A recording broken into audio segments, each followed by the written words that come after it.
Hello LEGO and Star Wars fans. Today I want to show you what I've been up to over the last couple of weeks.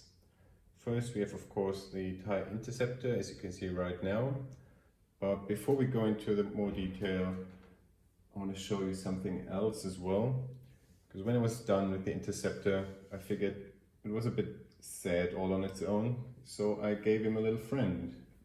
Meet the TIE Starfighter.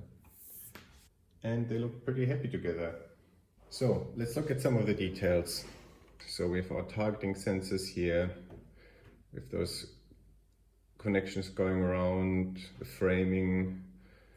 On the inside, we see those laser cannons. Look at the solar panels. You can see that there are 3 sets of hinges.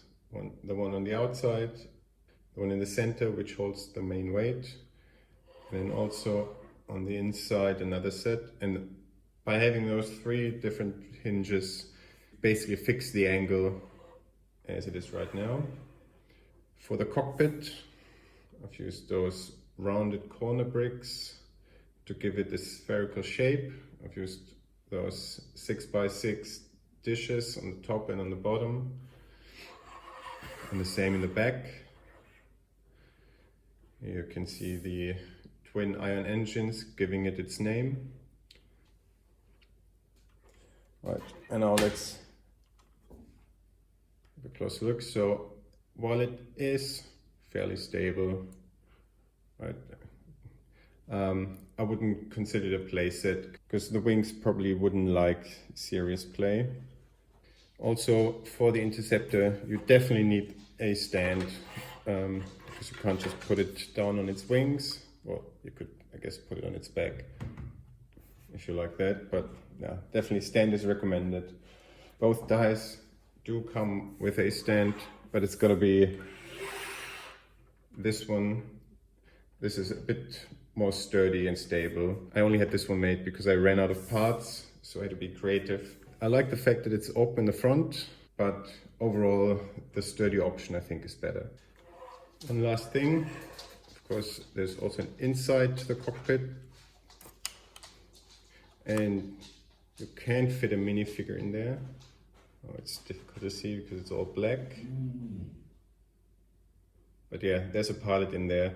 Now, getting him in there, that's going to be a bit difficult, because you have to go through the front. There's no hatch on it. Well, there is a hatch on the top, but no real one. For stability reasons, because I used brackets to attach those corner pieces, all the stability has to come from this ring in the center, so there's no way of opening this up. But yeah, there's a cockpit and a pilot.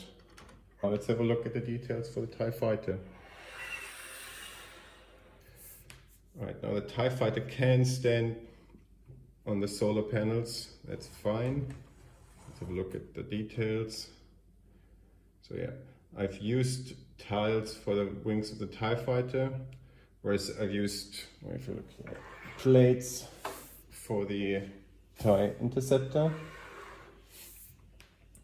The reason being that if you look at actual images of those 2 starships, the TIE Interceptor does have sort of a mesh structure on the solar panels, and I thought the studs on those wings approximate that mesh structure rather well, whereas the TIE Fighter doesn't have that. So here I went for mostly tiles. Cockpit, of course, is the same as the Interceptor, so nothing new to see there. Yeah, that's the TIE Fighter. I hope you like those 2 models. They are, of course, available on my Rebrickable page, which will be linked to somewhere. And I will see you next time.